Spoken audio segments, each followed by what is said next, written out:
আমার ফেসবুক পেজে একটা প্রবলেম আসছে, হয়তো বা এর কারণে আমার ফেসবুক পেজের মনিটাইজেশনও চলে যেতে পারে যদি এটা না কাটি। সবাই আজকের ভিডিওটা একটু লক্ষ্য রাখবেন, আমি ডাইরেক্টলি লাইভে দেখাই। এই যে দেখুন, এখানে যাওয়ার পর আপনি নিচে আসেন, ডাইরেক্টলি একদম নিচে আসবেন। সবাই একদিন 2 দিন পর পর প্রত্যেক দিন চেক করবেন। আপনার নিজের কন্টেন্ট ভিডিও থাকা সত্ত্বেও আপনার প্রবলেম আসতে পারে আপনার ভিডিওতে। এই যে দেখুন পেজ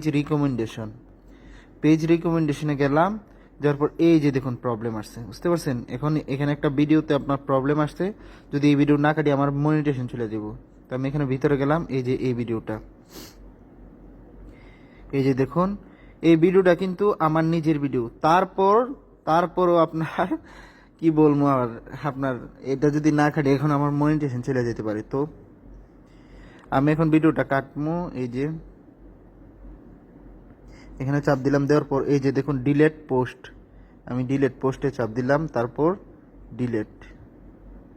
এখন যদি এই ভিডিওটা না কাটি আমার মনিটাইজেশন চলে যাব, একদম মনিটাইজেশন চলে যাব। অলরেডি আমার পেজ কোয়ালিটি এখন ঠিক আছে। তো আমি মনিটাইজেশনে যাই, এখন দেখি মনিটাইজেশন আমার ঠিক আছে কিনা। এগুলো সবসময় চেক করে রাখবেন। এখন ঠিক আছে, ঠিক আছে, এখন ঠিক আছে। তারপর আরেকটা প্রোগ্রাম আমি আপনাদের দেখাই। আপনি এখানে যান, আপনার 3 ডট মেনুতে চাপ দেন, চাপ দেওয়ার পর ডাইরেক্টলি আপনি নিচে যাবেন।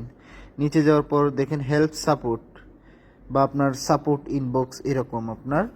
তো এই যে দেখুন সাপোর্ট ইনবক্স, প্রথমে আপনার আসবে আপনার হেল্প সাপোর্ট, তারপরে আসবো আপনার সাপোর্ট ইনবক্স। আপনি সাপোর্ট ইনবক্সে চাপ দিবেন, দেওয়ার পর এখানে দেখবেন আপনার ভিডিওতে কোনো ভাইলেশন আছে কিনা, এখানে কোনো সমস্যা নাই।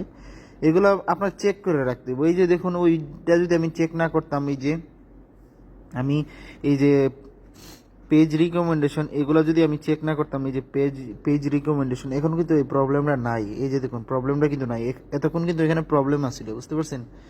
আপনার নিজে ভিডিও থাকা সত্ত্বেও অনেক সময় প্রবলেম আসে, বুঝতে পারছেন? এই প্রবলেমগুলো যদি আপনি না কাটেন বা আপনি প্রতিনিয়ত না চেক করেন, আপনার মনিটাইজেশন যদি থাকে মনিটাইজেশন চলে যাব। একবার আমি কনফার্ম আপনার মনিটাইজেশন চলে যাব, হয়তো বা 1-2 দিনের ভিতরে মনিটাইজেশন চলে যাব। আমি যদি এটা না কাটতাম আমার হয়তো বা যে কোনো সময় মনিটাইজেশন চলে যাইতো, বুঝতে পারছেন? ওই জন্য সাথে সাথে আমি ভিডিওটা ডিলিট করছি। তারপর আপনি সবসময় চেক রাখবেন আপনার এঙ্গেজ, রিচ, ফলোয়ার এগুলো ঠিক আছে কিনা। এই যে দেখুন রিচ আপনার 4.7 মিলিয়ন, তারপরে আপনার এঙ্গেজ, তারপরে আপনার নিট ফলো, এই যে আমার আপনার 1 মাসের ভিতরে 14,800 আপনার ফলোয়ার্স হয়েছে, বুঝতে পারছেন? 1 মাসের ভিতরে। তো এগুলা সবসময় লক্ষ্য রাখবেন। প্রত্যেক দিন যদি পারেন, আপনি যদি প্রতিনিয়ত ভিডিও করেন, এখন ভিডিওটা ছাড়ছেন, ভিডিও করার পর আপনি 1 ঘন্টা বা 2 ঘন্টা পর এইগুলা চেক করবেন, পেজ রিকমেন্ডেশন চেক করবেন। তারপরে আপনার সেটিংসে গিয়ে আপনার হেল্প সাপোর্টে গিয়ে আপনার সাপোর্ট ইনবক্স ওইখানে গিয়ে চেক করবেন যে আপনার ভিডিওতে কোনো ভাইলেশন আসছে কিনা। এইগুলো সবসময় চেক করে রাখবেন। যদি আপনি চেক না করেন যে কোনো সময় আপনার পেজে প্রবলেম আসতে পারে, বুঝতে পারছেন? এইগুলো চেক রাখলে আপনার পেজে কখনো প্রবলেম আসবে না। যদি এরকম প্রবলেম আসেও যদি আপনি সাথে সাথে ডিলিট করে দেন, তখন আর আপনার পেজে কোনো প্রবলেম আসবে না।